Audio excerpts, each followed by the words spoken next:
Si hablamos de profetas y profecías, el primer nombre que se nos viene a la cabeza a la gran mayoría de nosotros es el de Michel de Notre Dame, más conocido como Nostradamus. También podemos pensar en las profecías de San Malaquías sobre los papas, enlazándola con el destino de la humanidad, sobre todo ahora que el Papa Francisco sería el último papa de esta curiosa lista.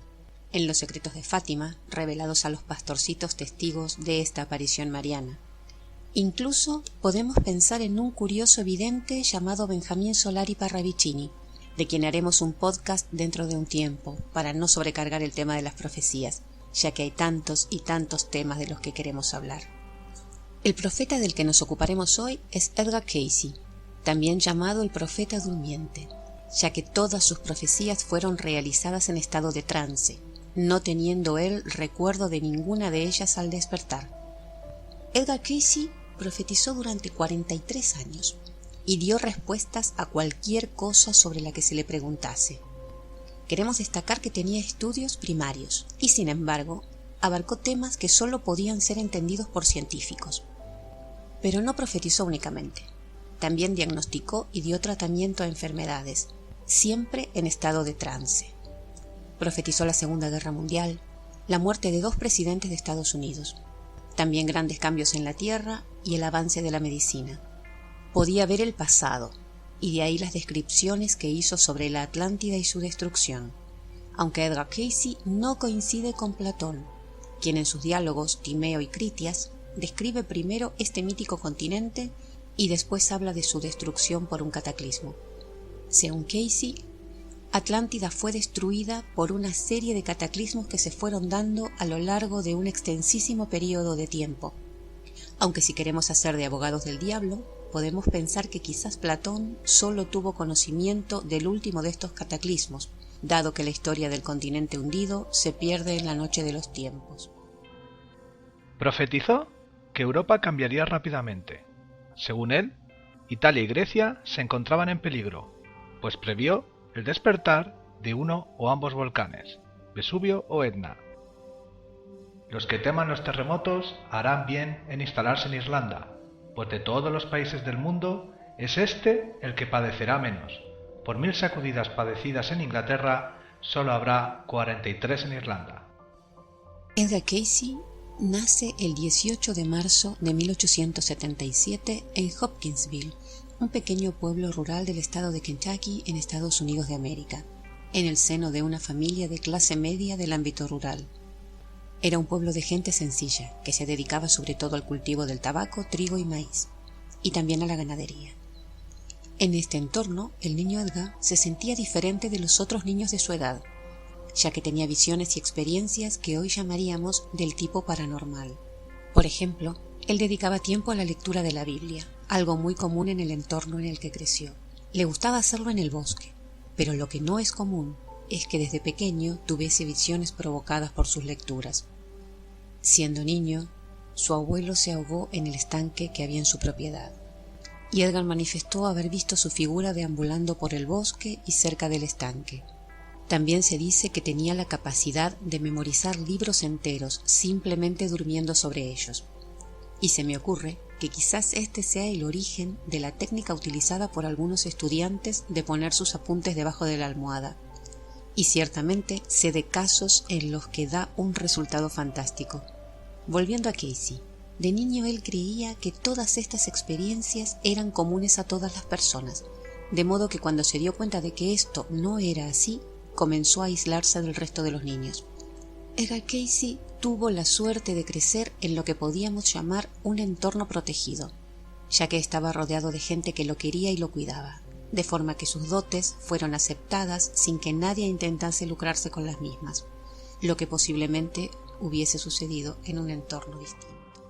En una de sus clarividencias, Cayce se vio hacia el año 2100 en Nebraska. El mar cubre aparentemente toda la parte oeste de la comarca y la ciudad donde yo vivía estaba en la costa. Se vio viajando en un gran avión de metal, en forma de cigarro que alcanzaba grandes velocidades. Cayce se detuvo en una ciudad totalmente destruida y preguntó dónde estaba. En Nueva York, le contestaron mirándole asombrados. Entonces vio numerosas canteras y vio que reconstruían la ciudad. Vio que el agua cubría gran parte de Alabama y que Norfolk y Virginia eran inmensos puertos de mar. Las industrias se hallaban diseminadas en vez de estar centralizadas en las ciudades y muchas casas eran de cristal. «Es posible», dijo, «que estas ciudades queden un día sumergidas en el océano». Jamás habló de destrucción nuclear, a pesar de que aseguraba que el hombre podía destruirse a sí mismo, como ya había hecho en la Atlántida. Cuando Edgar Cayce tenía poco más de 20 años y trabajaba como corredor de seguros, desarrolló una laringitis aguda que no respondía a ningún tratamiento. Perdió totalmente su voz y como consecuencia de ello tuvo que dejar su trabajo. Tenía algunos ahorros y con ellos montó un pequeño estudio de fotografía en su ciudad natal, habiendo escogido esta profesión incipiente a principios del siglo XX debido a que en el cuarto oscuro no necesitaba su voz y podía desarrollarse sin que su faringitis que no remitía lo coartase. Igualmente, él seguía consultando médicos en busca de un tratamiento. Y como la medicina tradicional no le ofrecía ninguna solución, también buscó métodos alternativos. Y de esta forma tuvo contacto con un homeópata, el Dr. Al Lane, al que le unía una cierta amistad. Y éste le sugirió probar con hipnosis, para buscar una solución diferente, ya que hasta ese momento nada de lo utilizado había dado resultado. Aquí es donde me gustaría destacar que en los siglos XVIII y XIX tuvieron gran auge lo que hoy llamamos terapias alternativas, sistemas de sanación. Había videntes, gurús, grupos esotéricos, en definitiva, algo similar a lo que ocurre en nuestros días. Era, por así decirlo, una época de un gran despertar espiritual, que se vio truncado por la Primera Guerra Mundial en 1914. Lo que sucedió después de terminada esta, en 1918, fue totalmente diferente, como si la humanidad hubiese cambiado de rumbo, y el concepto de tecnología es el que marca este camino. Hasta que en la década de los 60, la espiritualidad renace con los movimientos que podemos englobar dentro de la llamada New Age, de la que nos ocuparemos próximamente. El derretimiento de hielo en Groenlandia y la Antártida podría provocar una violenta actividad tectónica en la Tierra y por consiguiente las erupciones volcánicas, terremotos, tsunamis e inundaciones.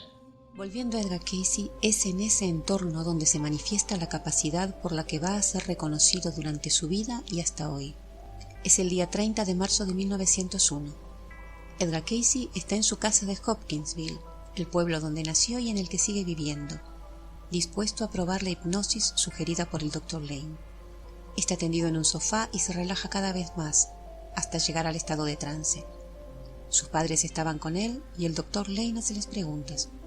Y de pronto escuchan su voz que describe certeramente cuál es su afección, el origen de la misma y lo que es más asombroso, el tratamiento que debe seguir. Cuando despierta no recuerda absolutamente nada, pero sigue las instrucciones que él mismo había dado y sana de su afección. Este maravilloso suceso corre de boca en boca y al poco tiempo tiene mucha gente que pide consultar a Cayce sobre sus dolencias. Entre esta gente no solo hay enfermos o sus familiares, también hay médicos que quieren consultar sobre la exactitud y fiabilidad de sus diagnósticos. Y así comienza el recorrido público del profeta, vidente, como queramos llamarlo. Edgar Cayce tenía la capacidad de ver el interior del cuerpo humano, no solo como si por así decirlo tuviese vista de rayos X, sino a un nivel superior, como una combinación de las más modernas técnicas de diagnóstico actuales. Y al hacer los diagnósticos no hablaba como un profano, sino que la terminología que usaba era la de la medicina. También fue un precursor en el tema de los tratamientos, ya que consultado por médicos sobre la pierna de un hombre cuyo diagnóstico era que ya no podría volver a apoyarse sobre ella, Cayce sugirió que se uniesen ambos huesos con un clavo, describiendo la técnica que debía utilizarse, siendo esta la primera vez que se utilizó un clavo para unir los huesos en el cuerpo humano. Otro caso que aumentó su fama fue la de una niña llamada Amy Dietrich, una niña de 5 años que estaba en estado de coma. Cayce aseguró que la niña había caído de un carruaje lastimándose la columna, lesión por donde entraron bacterias. Recomendó masajes en la espalda y en un principio no dio resultado, por lo que se le pidió una segunda lectura. Y en esta dijo que los masajes se hicieron de forma incorrecta, dando instrucciones más precisas. A los pocos días, la niña estaba curada completamente. Pregunta: ¿qué grandes cambios, o el comienzo de qué cambio, si hubiese alguno, tendrá lugar en la Tierra entre los años 2000 y 2001? Respuesta: entonces habrá el cambio de los polos, o un nuevo ciclo comienza. La esposa de Edgar Cayce, Gertrude Evans, con quien se había casado en 1903, fue diagnosticada de tuberculosis en 1913. Esta enfermedad era incurable en esa época, y ella decidió hacer el tratamiento que su marido le recetó en estado de trance, y al poco tiempo su enfermedad desapareció. Para estas fechas ya era consultado por médicos y pacientes de todo el país. Los periódicos hablaban de él. En definitiva, era una celebridad. El método que utilizaba era muy sencillo.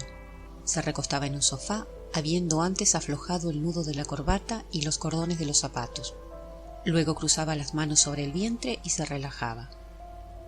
En un momento dado, sus ojos comenzaban a moverse debajo de los párpados, y ese era el momento para realizar la pregunta. Solo necesitaba saber el nombre de la persona por la que se le consultaba y el lugar donde se encontraba la persona en el momento de la consulta. Él no recordaba nada de lo que había dicho en estado de trance, por lo que comenzaron los abusos por parte de los consultantes, ya que le preguntaban sobre los resultados de la bolsa de valores y también sobre apuestas, caballos ganadores. En definitiva, hubo gente que comenzó a lucrarse a través de su don. Y mientras tanto, su salud comenzó a decaer, como si las preguntas hechas con fines egoístas minaran su cuerpo y su alma. Tenía intensos dolores de cabeza, se le revolvía el estómago y sus profecías ya no eran tan precisas. Debido a esto, decidió no seguir cultivando su don. Se fue de su ciudad natal y se estableció con su familia en Selma, estado de Alabama, donde vuelve a trabajar como fotógrafo, hasta que su hijo, Hugh Lynn, tuvo un terrible accidente. Se le cayó una cerilla en una lata de pólvora, por lo que sufrió graves quemaduras en su cara y cuerpo, llegando a perder la vista. Edgar Cayce realizó una lectura para su hijo, al que se le aplicó el tratamiento descrito por su padre y al poco tiempo se recuperó totalmente. Esto le hizo replantearse el volver a ayudar a la gente, y decidió hacerlo, solo que esta vez tuvo la precaución de que fuera su esposa la que le plantease las preguntas de las personas que venían a verlo. En 1923, Edgar Cayce contrató a una taquígrafa para que tomase notas de sus lecturas. Era una joven llamada Gladys Davis, y a sus notas debemos el que haya documentos fiables tomados de primera mano de las profecías de Edgar Cayce. Su trabajo consistía en tomar nota de la lectura, luego mecanografiarla, enviar una copia a la persona a la que la había encargado y archivar otra copia de la lectura, esta vez cambiando el nombre del solicitante por un número, para de esta forma mantener la confidencialidad de la lectura. Cayce no cobraba por sus lecturas, se mantenía con las donaciones que recibía, por lo que hubo momentos en los que pasó estrecheces económicas. Sobre Obama, la predicción de Cayce es la siguiente: el 44º presidente de los Estados Unidos sería negro y sería el último. El 44º presidente de los Estados Unidos va a apretar el gatillo nuclear. Como vemos, la profecía no se cumplió totalmente, ya que Obama es negro y fue el presidente número 44 de Estados Unidos, pero afortunadamente no inició un conflicto nuclear. Edgar Cayce deseaba abrir un hospital donde tratar a la gente que acudía a él, y en 1925 obtuvo la financiación para abrirlo, y guiado por sus propias lecturas se estableció en Virginia Beach, estado de Virginia, donde abrió el hospital. Su mecenas era un corredor de bolsa de Nueva York, y así nació The Cayce Hospital, donde se trataban todo tipo de enfermedades y se aplicaban los tratamientos prescritos por Cayce en sus lecturas. Pero ahora la gente no le consultaba solamente por problemas de salud.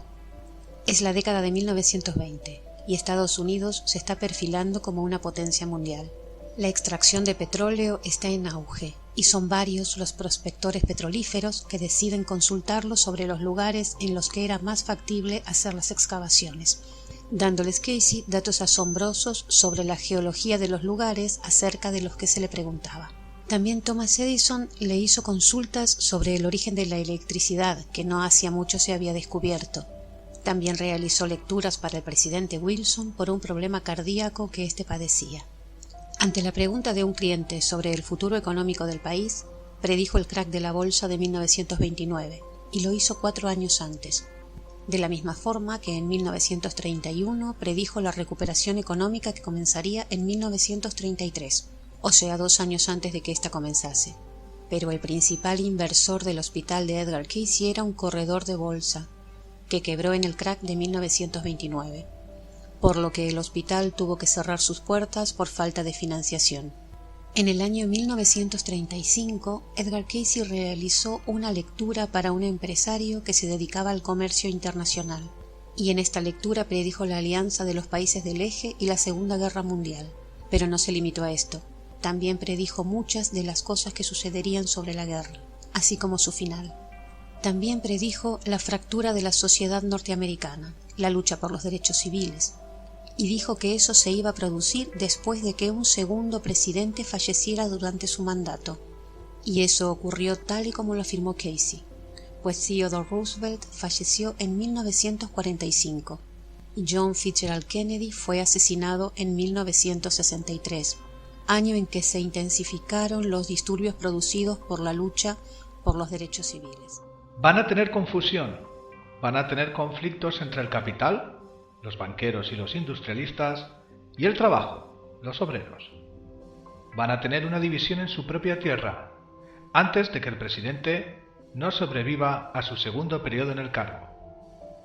En abril de 1945, el presidente Franklin Roosevelt murió en el cargo, y Cayce continuó diciendo: si no hay más dar y tomar en la consideración de aquellos que producen con una mejor división de las ganancias excesivas de trabajo, debe haber una mayor agitación en la tierra. El presidente John Fitzgerald Kennedy fue asesinado en Dallas, Texas, en noviembre de 1963, la era que comenzó la destrucción del gran contrato social que comenzó con Roosevelt.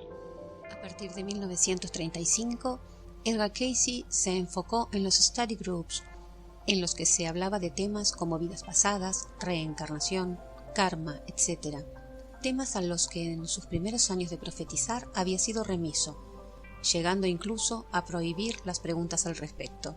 En cambio, en esta parte de su vida llegó a explicar, siempre en estado de trance, el origen de sus predicciones, dando así forma al concepto de los registros akáshicos como fuente de todo conocimiento, definiéndolos como una especie de almacén de todo lo que ha acontecido desde el inicio de los tiempos registrado en el éter.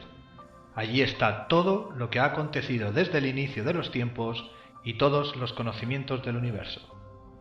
En esta serie de lecturas abarca temas que han sido motivo de controversias, e incluso todavía hoy es imposible demostrar la veracidad de sus lecturas, pero ciertamente hay otras que se han corroborado.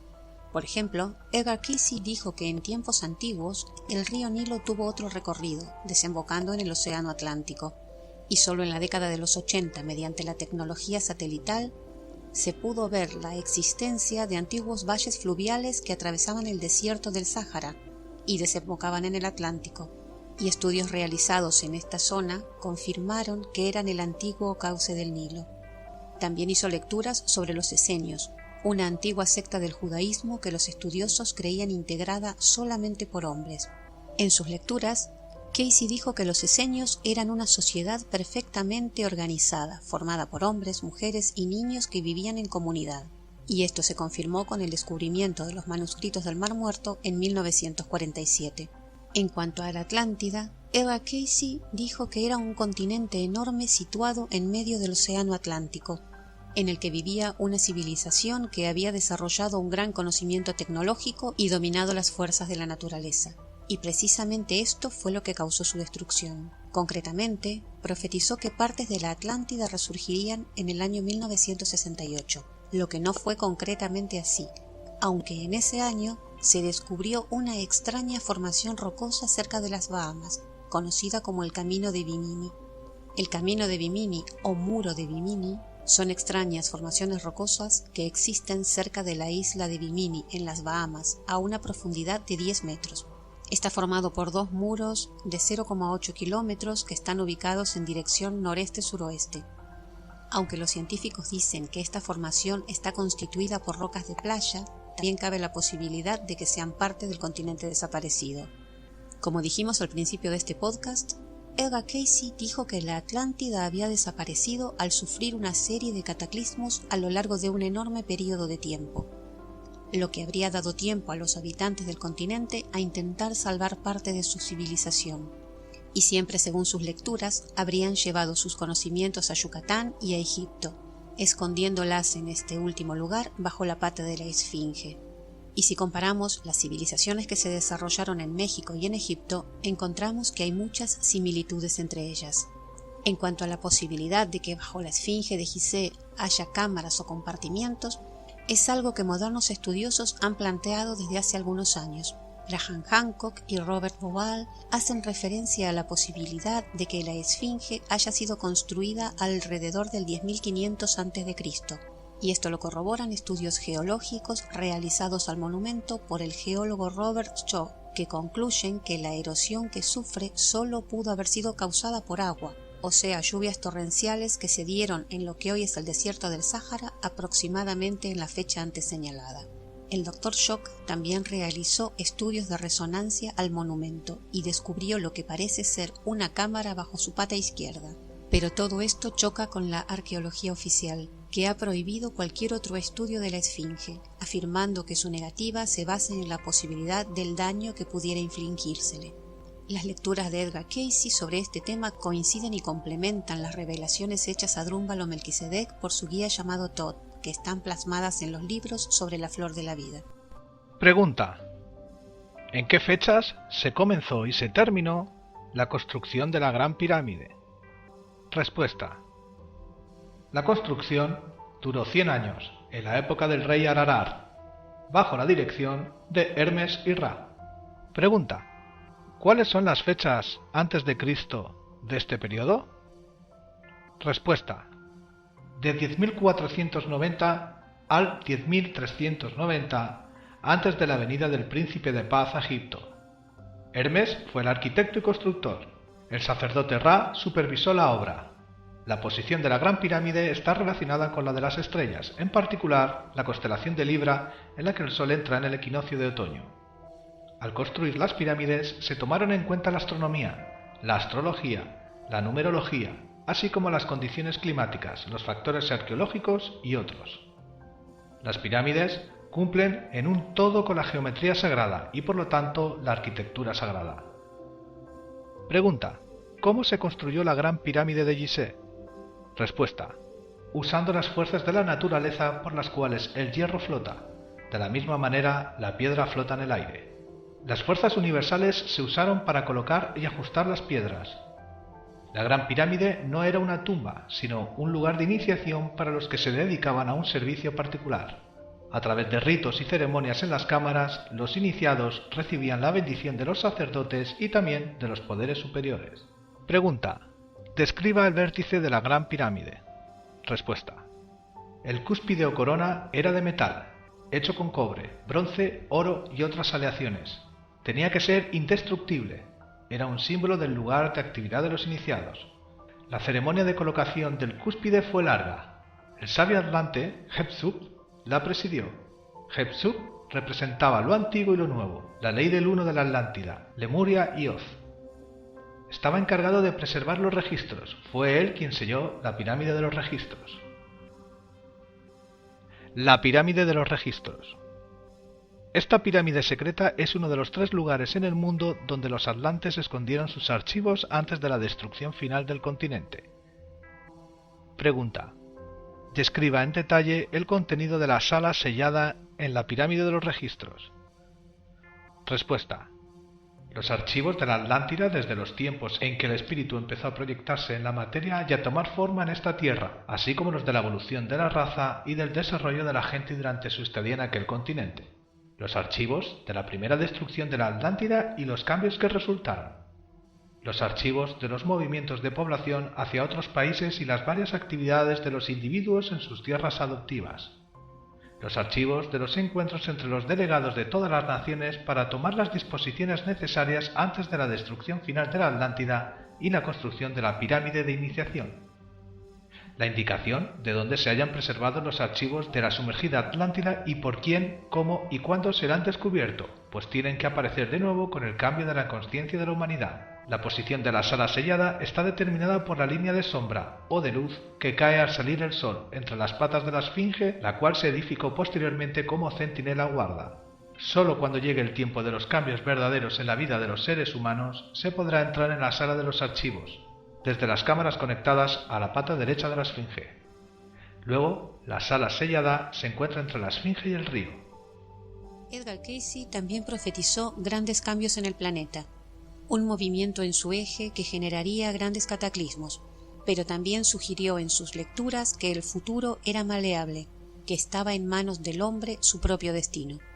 En los últimos años de su vida, Edgar Cayce fue contratado por el gobierno de los Estados Unidos para localizar soldados desaparecidos en combate, y lo hizo con gran éxito. El profeta murió el 3 de enero de 1945 y fue enterrado en Hopkinsville, su pueblo natal. Los archivos de sus 14.306 lecturas se encuentran en su fundación en Virginia Beach, y estas lecturas se pueden clasificar de la siguiente forma: 9.603 lecturas de salud o lecturas físicas, referentes a la salud y a la medicina; 1.920 lecturas de vida, concernientes a la mente, el alma, la reencarnación y la astrología; 956 lecturas especiales, que consisten en series de lecturas dictadas por Cayce sobre una materia determinada, como Atlántida, Egipto, las cuestiones mundiales, el funcionamiento de la asociación, los preceptos para el desarrollo espiritual, la curación por medio de la oración; 747 lecturas de negocio, que tratan problemas financieros, industriales o comerciales; 630 lecturas oníricas, que reúnen todas las efectuadas sobre los sueños; y 450 lecturas mentales espirituales, con consejos específicos de orden mental o espiritual.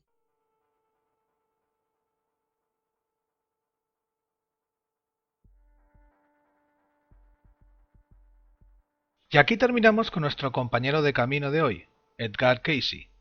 No sin antes agradecer a Nancy del Valle por ser ella quien eligió el personaje y se encargó del guión del programa. Además, que sirva este podcast y este compañero de camino escogido como preámbulo del tema escogido para la tertulia que tendremos a continuación con Josefina Huerta. Conversaremos con ella sobre canalizadores, médiums y videntes.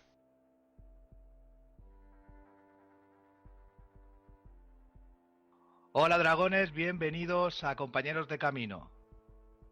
Después de escuchar al protagonista de hoy, Edgar Cayce, tenemos una tertulia conformada por mi compañera Nancy del Valle Nieto. Juanma, ¿qué tal? ¿Cómo estás? Encantada de estar aquí como siempre. Y tenemos como invitada estelar a la experta que nos va a hablar de todo esto que hemos escuchado en el programa, a Josefina Huerta desde Barcelona. ¿Qué tal, Josefina, maestra, amiga?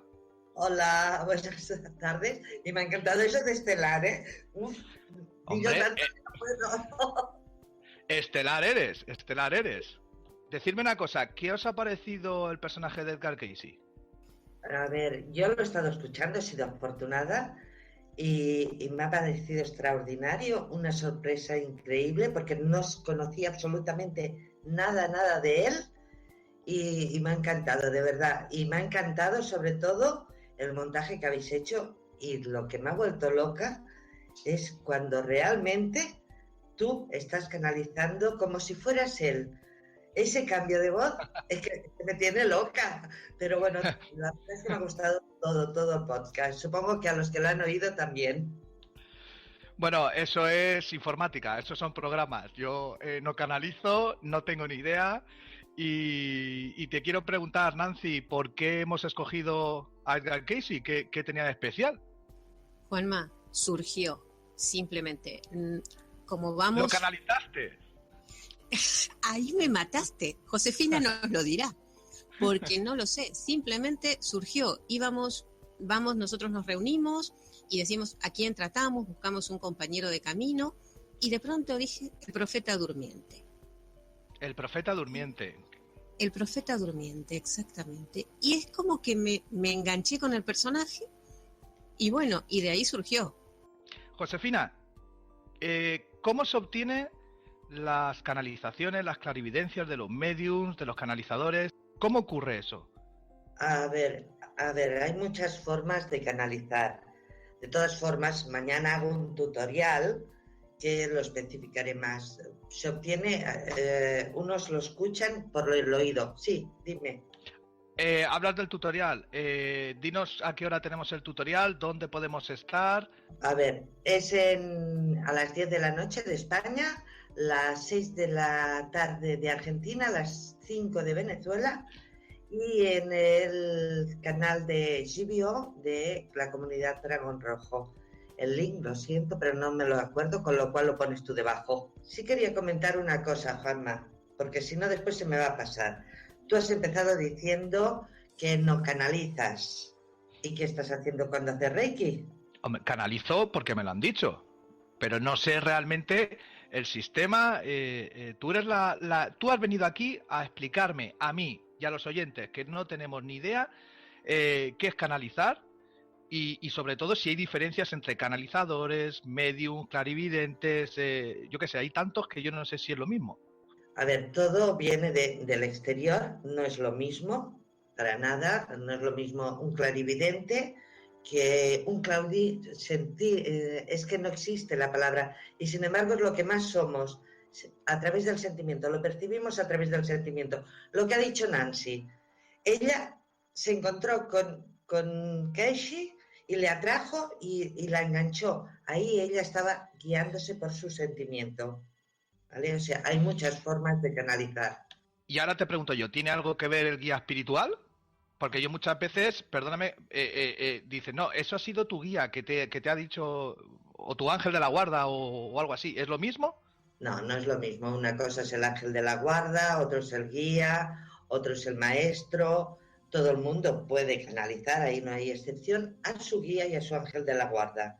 Punto. Otros pueden canalizar más allá, maestros y otros seres de luz. Otros canalizan ya mensajes altos como Keishi, que son menos. Lo que pasa es que ahí pues la fantasía, desgraciadamente, influye mucho y todo el mundo, me están diciendo, me dicen, pero eso creo que va a ser otro programa, las fantasías que hay en el mundo espiritual. Viene a colación a una pregunta que quiero hacerte por los pros y contras de los mensajes canalizados. Es decir, cuando cualquiera, tú oyes hablar a cualquiera y lo primero que te viene a la cabeza es fraude, ¿no? Es mentira, y en caso de que sea cierto o porque esa persona se lo cree, es su imaginación. ¿Hay alguna forma de diferenciar el fraude, la imaginación y una canalización verdadera? Sí, sí hay formas, pero lo primero que tenemos que aceptar es que yo puedo canalizar a mi guía. Mi guía está en un nivel, supongamos que está en una quinta dimensión, me da igual que sea cuarta, quinta, séptima, que sea un pariente muerto, es igual, está ahí, pero no está en la unidad. Si no ¿Qué está quiere la decir la unidad? La unidad es el todo, dile universo, dile Dios, llámale como quieras. Ahí Ya. no está, está camino de ahí. Sabe mucho más que nosotros, pero no lo sabe todo. Con lo cual Ajá. hay un margen de error, lógico, y nos lo creemos a rajatabla. Encima, a ver, si él tiene un margen de error, cuando me da un mensaje para mí, mi guía, imagínate lo que puede aumentar el error cuando lo que me está dando es un mensaje para ti. Ahí es donde aparecen los fraudes. Si es imaginación, adelante, porque la imaginación te llevará a la realidad. Pero la fantasía es lo que nos aparta.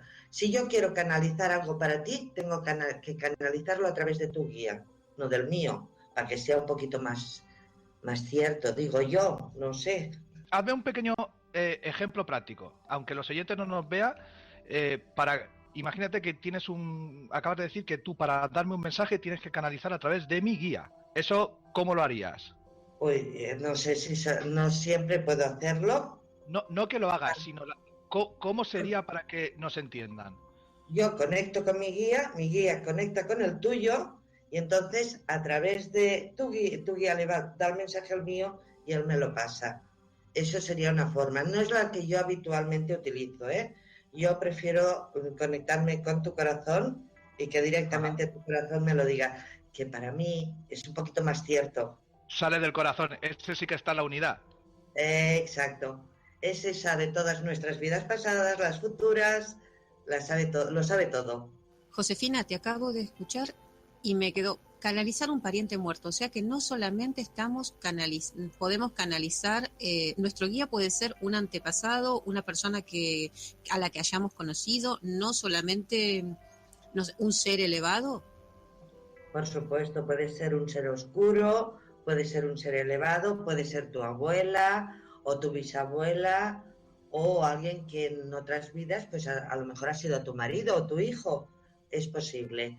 A ver, yo recuerdo, por ejemplo, mi abuela tenía como el guía más habitual un ser que era un hijo suyo, pero en 1800 y pico. No me acuerdo exactamente los años, o sea, en una encarnación anterior había sido su hijo. Y pueden haber muchas canalizaciones. Lo que hablamos de canalización, porque otra cosa es la mediumnidad, que entonces puede entrar la persona en tu cuerpo y ahí puede entrar incluso, por ejemplo, yo me pongo en trance y tú estás durmiendo, puedes entrar y hablar a través mío. O sea, una persona viva también puede entrar. Quiere decir que la mediunidad no soy yo. Es decir, entran en mí, es un ente, como un espíritu que se apodera de mí. No soy yo el que habla. Eso es la persona que está, ¿cómo lo diría yo? Canalizando. Es que ya no sé cómo decirlo. A ver, yo ahí también me lío con el lenguaje de hoy en día. Yo me baso en el lenguaje que oía. A ver, yo soy muy afortunada y desde muy pequeña he tenido contacto con mediums y con canales. Entonces, la diferencia que ellos me decían, y me decían esa, o sea, el medium es la persona que puede dejar su cuerpo completamente o parte del cuerpo para que hablen a través de ella, y el canal es el que le llega la información a la mente, o la siente, o la escucha, o la ve. Ahí está. O el reikista.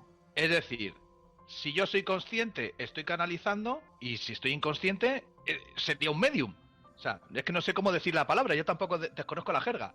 Ni más ni menos. O sea, realmente cuando estás como medium no sabes lo que has dicho. O sea, como no te lo hablen al segundo que tú vuelves a estar, a los 5 minutos ya no sabes lo que has dicho. Te preguntaba antes por los pros y contras.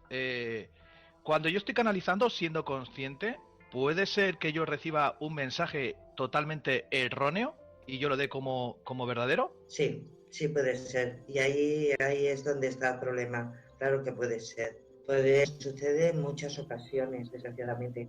Lo importante es que tú aprendas a distinguir, porque todo el mundo podemos canalizar. Te aprendas a distinguir cuando estás canalizando a tu ángel de la guarda, cuando estás canalizando a tu guía y cuando estás canalizando pues desde tu corazón. Es lo más sencillo del mundo aprenderlo. Simplemente es aprenderlo, porque ellos se hacen notar de una forma distinta. La mente, tu mente consciente, te puede hacer una jugarreta, podés meter mente en tu canalización. Siempre, eso siempre.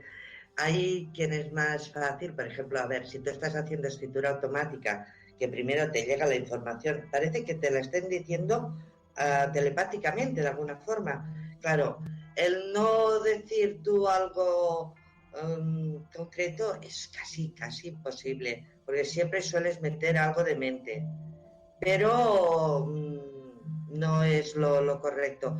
Claro, si tú estás canalizando desde el sentimiento, también puedes meter mente, pero es más difícil. Entonces va a depender del tipo de canalización que sea.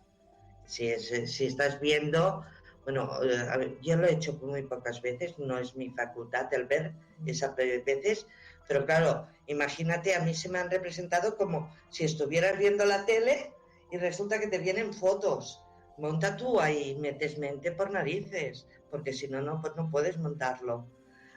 En una de esas me acuerdo que mi hija me dijo, mamá, lo haces muy bien, pero te metes unos follones impresionantes. Pues claro, con fotos era como alucinante, lo adiviné todo, pero de una forma alucinante, vamos, cambiando las cosas. Has nombrado la escritura automática. ¿Qué tipos de canalizaciones hay? Hay un montón. De hecho, por eso decía lo de mañana de la charla, porque ahí sí que lo tengo más esquematizado. Las más habituales es la de sentimiento, a través del sentimiento, que yo diría entre un 80 y un 90% es la que sentimos. Es muy fácil, seguro que vosotros lo habéis notado. Cuando estáis haciendo Reiki, estáis sintiendo una emoción, estáis sintiendo Sí, sí. algo fuerte. Vale, pues eso es una canalización a través del sentimiento. Y ahí es muy Ajá. difícil meter la mente porque está sintiendo principalmente. Otra forma, pues hay gente que escucha a los esquizofrénicos, por ejemplo. Normalmente están entre mediums y clariaudientes, que escuchan Ajá. las voces. Lo que pasa es que no creen, entonces es cuando se toman por locos. ¿Y lo Están son? los No, originalmente no. Llegan a trastocarse, pero originalmente no lo son. Ese es un tema que yo he vivido muy de cerca y además es muy fuerte porque llega un momento, claro, esas personas normalmente nacen con ese don. Claro, pudiera Entonces, ser que no lo interpretan bien, que les sobrepasa. exacto. Y tú imagínate, por ejemplo, que van a, claro, la familia, la criatura empieza a decir, es que me han dicho esto y oigo lo otro. ¿Qué haces tú? Al psiquiatra, lo primero, ahí lo atiborran de medicamentos y se pierde todo. Ahí sí que tener en cuenta una cosa. Normalmente se dice, en homeopatía, por ejemplo, se dice que un esquizofrénico antes de los 30 años es recuperable guiado espiritualmente y con un tratamiento. O sea, Claro, cuidado, hay un desgaste. Supongo que hay un desgaste. es más que un desgaste. Llega un momento, por eso os digo que hoy he tenido unas experiencias muy fuertes, que no solo hay un desgaste, sino que el ser que está en ese cuerpo, cuando llega un momento que ese cuerpo ya no puede dar lo que tiene que dar, pero tiene que vivir más años, hay un cambio de ser, entra otro ser. Cuando tienes a alguien cerca así, te das cuenta porque de repente lo tienes al lado y no lo sientes, no Ujú. sientes que sea esta persona, es otro ser, ese ya no es un canal, digamos. Ok. Pero perdóname que esto, Juanma, dame un minuto. ¿Esto es posesión? No, esto no es posesión, esto es un intercambio consciente. A ver, tú imagínate, tú has venido pues a instruir a todo un grupo de gente, por decir así, a ser conocida mundial. Y por creencias, por familia, por lo que sea, dejas de hacerlo y no lo haces. Claro, tú tampoco te lo crees y encima entras en unos tratamientos, te consideran enfermo, empiezan a tratar como si estuvieras loca. Claro, llega un momento que ya en la vida eso ya no se puede solucionar en esta vida. Entonces, ese ser lo que hace es abandona ese cuerpo y otro ser que sí puede aprender de lo que te queda de vida se introduce en tu cuerpo. Pero es un intercambio consciente a nivel de seres, ¿eh? Vale, vale, vale. Me tranquilizas mucho entonces con la respuesta. Corrígeme si me equivoco, Josefina. Yo he oído, he canalizado, o unas voces me han dicho que los medium o los canalizadores, digamos de los fuertes, ¿no? De estas personas voy a decir famosas, ¿no? Mueren jóvenes, es decir, por el desgaste que tienen. No quiere decir que todos los canalizadores, que nadie se vaya a asustar, pero sí que yo tenía entendido que por ese desgaste, digamos que terminan antes sus días. ¿Eso es cierto? Porque lo he oído, ¿eh? A ver, lo que es cierto es que todos los que yo he conocido han muerto del corazón. Eso sí es cierto. Fíjate, Usui, ahí tenemos uno que ha Sí, es muerto verdad. Sí, es del verdad. corazón. Y os aseguro que he conocido muchos canalizadores, muchos mediums, y todos han muerto del corazón, pero sí mayores. Ajá.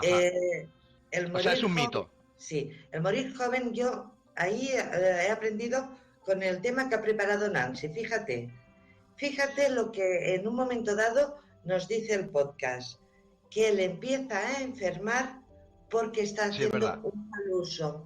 Ahí sí que pueden morir Correcto, jóvenes. Pasa correcto. realmente, si haces un mal uso, pasa factura y factura fuerte. Te diré que, por ejemplo, por experiencia, yo no me dedicaba a nada de todo esto y llegó un momento que me dijeron, o te dedicas o no. Bueno, yo dije, vale, pues me dedico. Desde el momento en que decido dedicarme hasta que lo hago, entré y salí del hospital de urgencias con las cosas más raras, quirófano preparado y ya estaba curada un montón de veces que no había entrado en mi vida. Bueno, para parir sí, pero para lo único. Desde sacar piedras por la boca, pero sacarlas, ¿eh? O sea, que aún las tengo. Madre mía. Cosas rarísimas. ¿Por qué? Porque no estaba haciendo lo que yo debía. Vale, Entonces, ¿y cómo lo sabes? es muy fuerte, es algo muy fuerte, lo sientes. A ver, es que, de todas formas, es que hasta barrer puede ser lo que has venido a hacer. Cuando tú te sientes feliz con lo que estás haciendo, todo lo demás da igual.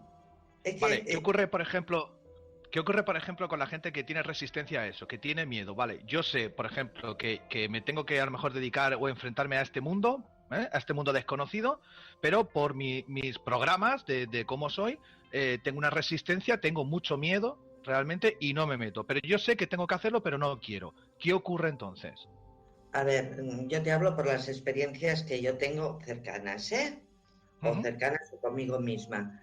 Sí. Entonces, lo que ocurre es que te dan, depende del margen de tiempo que te hayas dado para hacerlo, pues lo que sí no te encuentras bien. O sea, lo que sí es que estás, no puedes decir enfermo, pero tampoco estás sano.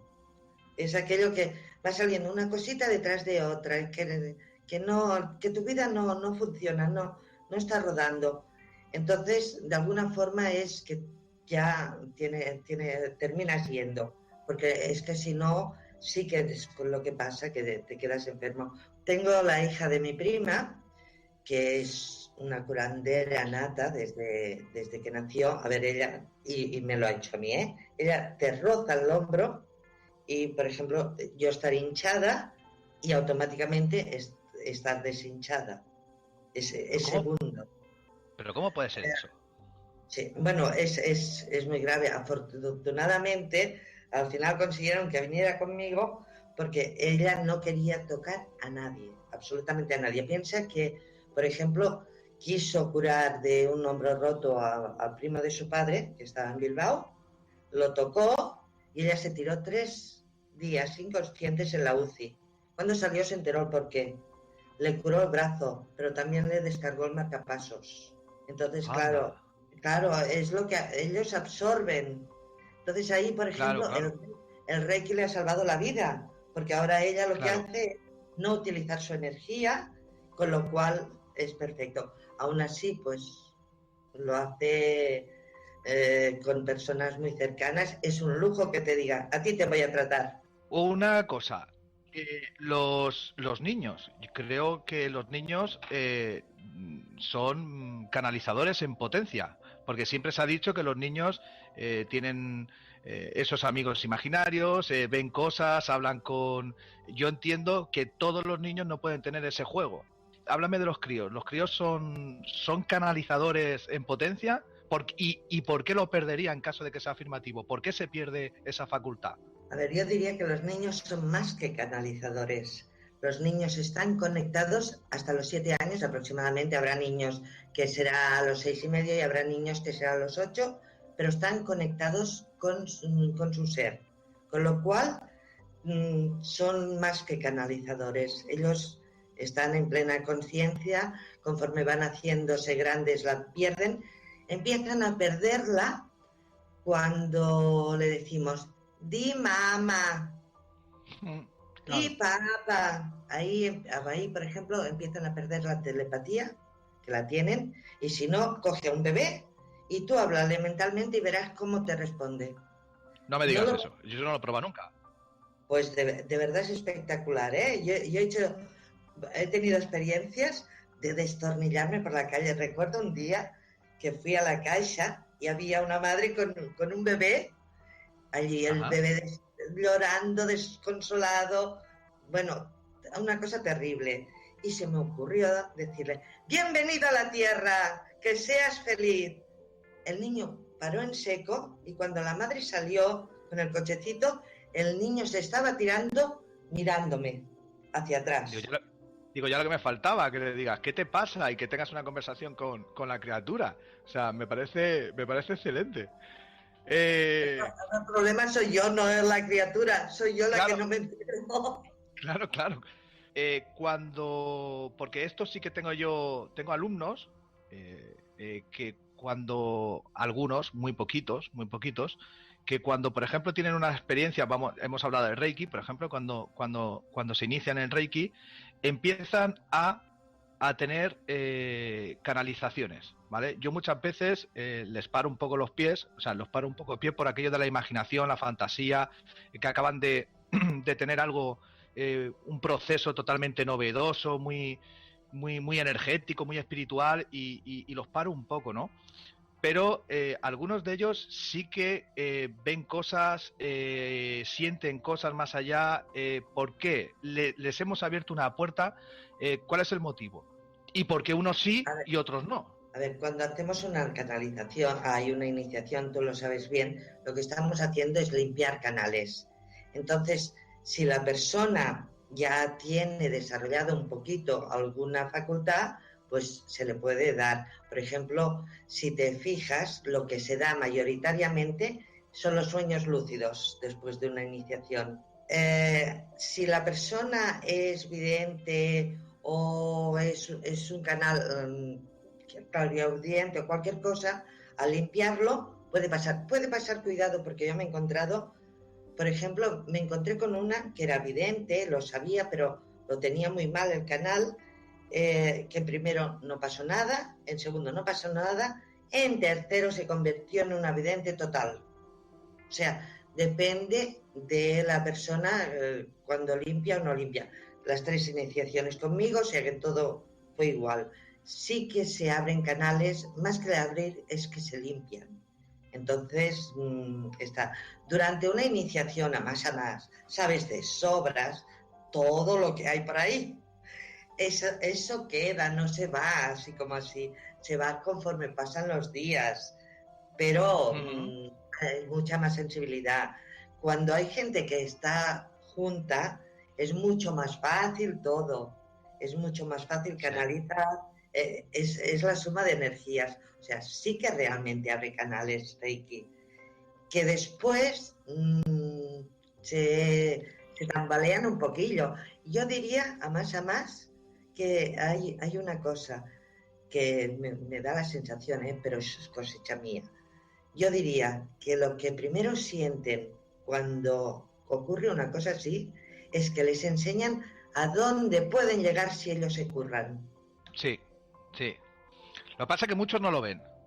Muchos al final tienen resistencia y es que es complicado porque tenemos tanta información de resistencia a todo esto que cuántos grandes canalizadores se están perdiendo por el camino. Un montón, y lo peor es que se pierdan por aquellos que, de verdad, yo no sé vosotros, pero a mí me agobian un montón. Es que me están diciendo, es que me estoy viendo. Mira, esos de verdad es que me sacan de quicio. Ay. Y en cambio hay de muy buenos que se han perdido por el camino. Escúchame, ¿y cómo se maneja eso?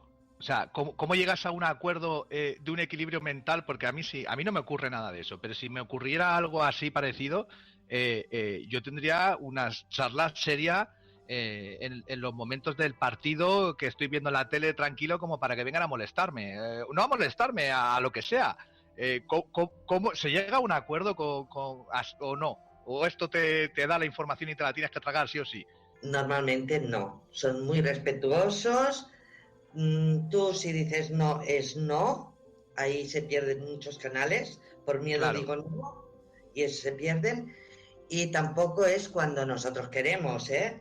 O sea que ni una cosa ni la otra. Tiene que ser cuando hay algo importante, porque si no hay algo importante, ellos tienen que hacer su evolución. Sea el ser que sea, tiene que evolucionar. No va a estar las 24 horas a nuestra disposición y nosotros no vamos a canalizar 24 horas porque entonces sí que nos vamos directos al manicomio. Claro. ¿Qué te iba a decir, Josefina? ¿Hay alguna preparación? Algo, por ejemplo, imagínate los que nos están escuchando, ¿no? Pues si Josefina ha dicho que cualquiera puede canalizar y yo no he canalizado y quiero practicarlo y quiero... ¿qué consejo le das tú a esta persona para que lo intente, para que practique? Pues muy sencillo, que haga un curso con Alicia Sánchez Montalbán o conmigo.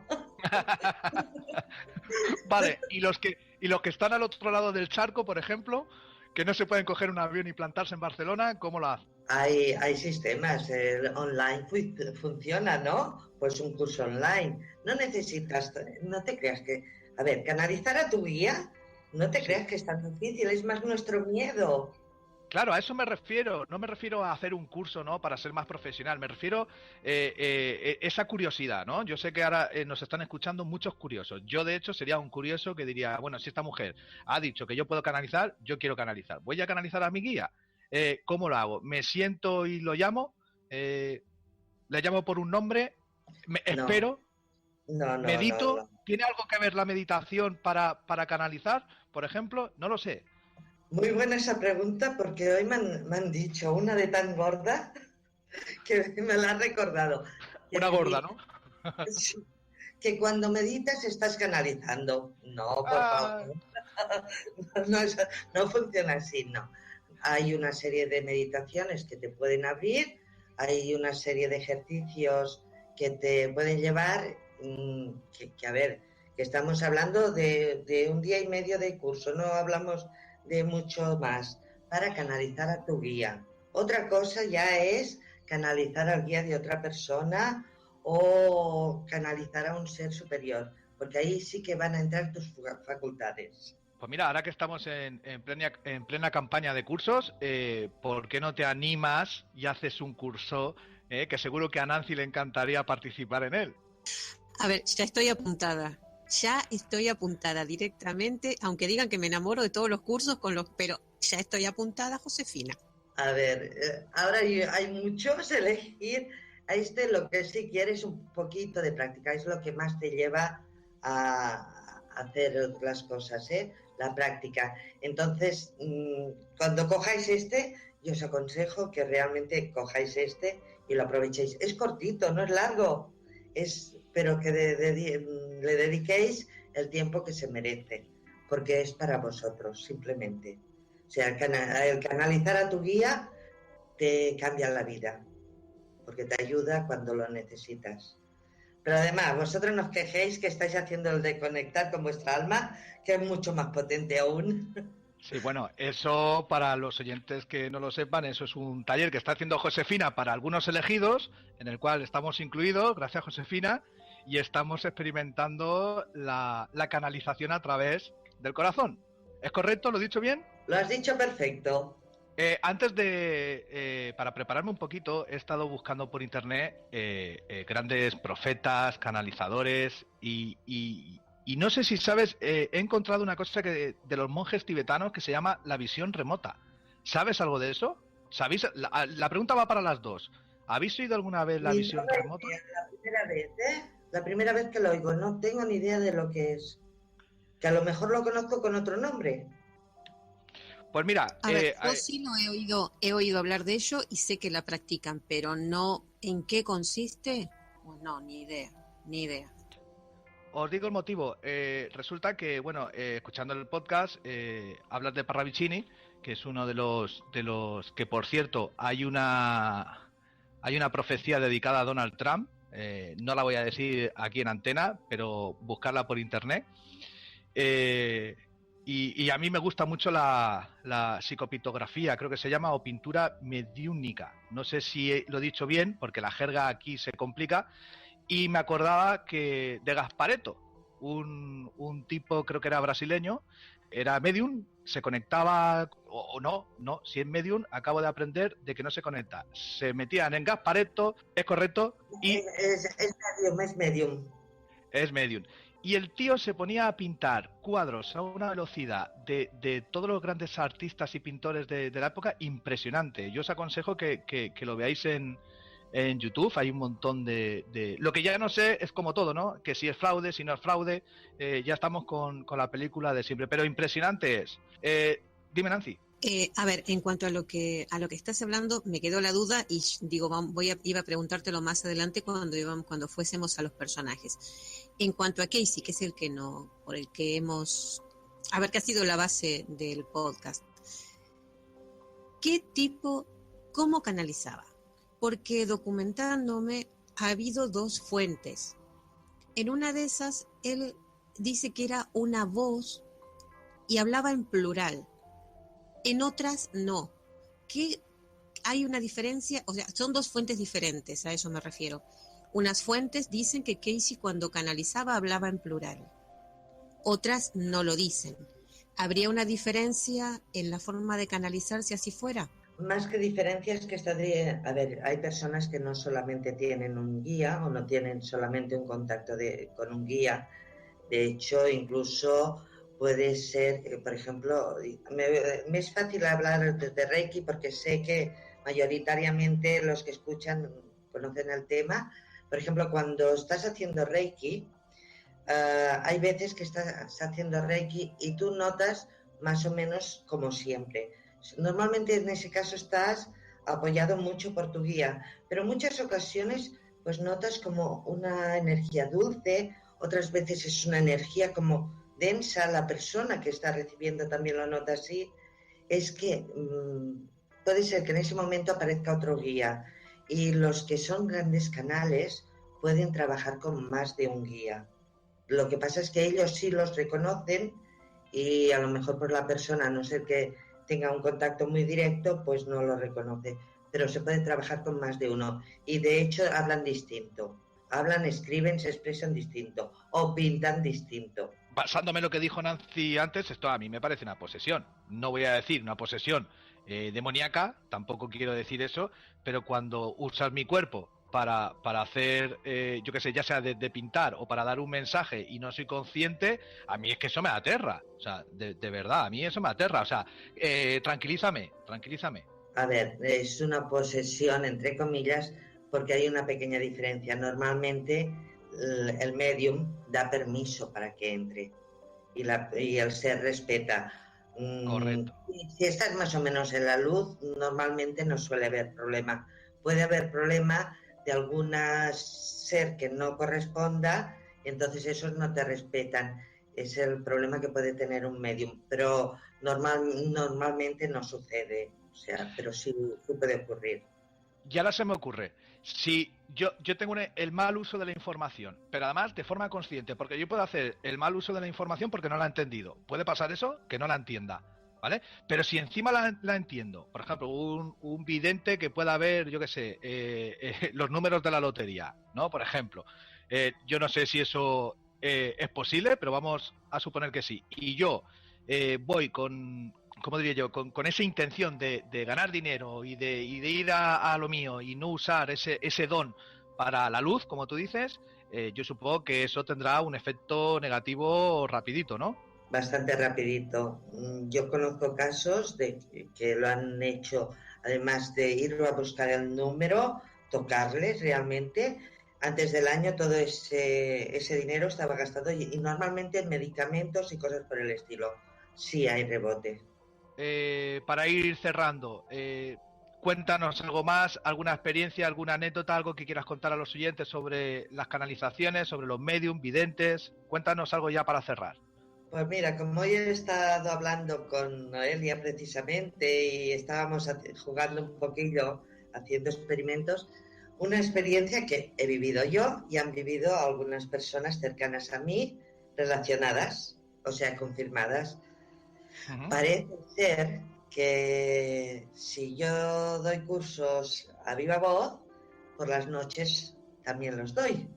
Entonces, la coincidencia de que varias personas decirte el mismo día y entre ellas decir, pues tú también estabas en clase, pero parece ser que tengo una mala leche impresionante por las noches. He cogido la fama de sargento mayor por las noches. Bueno, ahora que dices lo de las noches y basándonos en Edgar Cayce, la gente que habla por las noches, esos sueños, ¿se puede interpretar también como canalizaciones o no tiene nada que ver? Porque de hecho habrán canalizaciones de la pareja del que está despierto que se tiene que asustar. Normalmente son canalizaciones y además ahí no entra la mente, son buenas. Lo que es la persona que está al lado que sepa guiarla o no guiarla, o preguntar o no preguntar. Madre mía. Claro, contigo por la cara. Sí. A mí me aterra todo eso. ¿Y qué pasa con los que dormimos a pierna suelta y no soñamos ni decimos nada? ¿No canalizamos? Perdona, ahí nos damos la manita. Yo tampoco me entero de nada. Porque encima, después de dar la clase, no saben decirme lo que les he enseñado. Mira, una cosa que sí que te voy a dar la razón a todo. Y ahora estaba cayendo que cuando doy las formaciones o cuando doy algún curso, pero desde el primer día, nunca me he preparado sí que he tenido un guión, una base, un libro, algo que siempre está encima de la mesa, y con el transcurso del día, de la clase, me han hecho preguntas, pero preguntas que era para decirle, tío, escucha, ¿de dónde te sacas esa pregunta? Bueno, y soltar una ristra de información, bla, bla, bla, bla, bla, bla, que luego digo, yo cómo he sido capaz de decir esto. O sea, y además he quedado como un señor. Y además yo mismo me aplaudo, en silencio, claro. En mi mente digo, macho, lo has bordado. Y luego soy incapaz de volver a repetir lo que he dicho. Eso es una canalización, ¿no? En toda regla. Total, en toda regla y total. Realmente los videntes, yo lo he visto en alguna ocasión, pero poquitas, o sea, no puedo decir que soy vidente. Es bestial porque incluso un profesor de matemáticas, los videntes le ven el guía. Y por eso hay profesores que están tan brillantes en unas clases determinadas. Sí, señor. Eso es una canalización en toda regla. Josefina, agradecerte por haber estado con nosotros. Pregúntale por el curso. Ay, bueno, sí, es que el curso, Josefina, el curso. Vamos a darnos un tiempito que han empezado todos los cursos, pero te vamos a dejar tranquila 2 meses y medio. Para que tengas 15 días para pensártelo, ¿te parece? Entonces, ¿en 3 meses? Vale, en 3 meses me lo planteo. Palabra de honor. No digo que sí, ¿eh? Bueno, pues muchas gracias, Josefina Huerta de Barcelona, Nancy del Valle Nieto desde Toledo y yo soy Juanma Fernández desde Benidorm, Alicante. Nos vemos en el siguiente podcast de Compañeros de Camino. Hasta luego. Hasta luego y muchas gracias. Muchas gracias, hasta luego.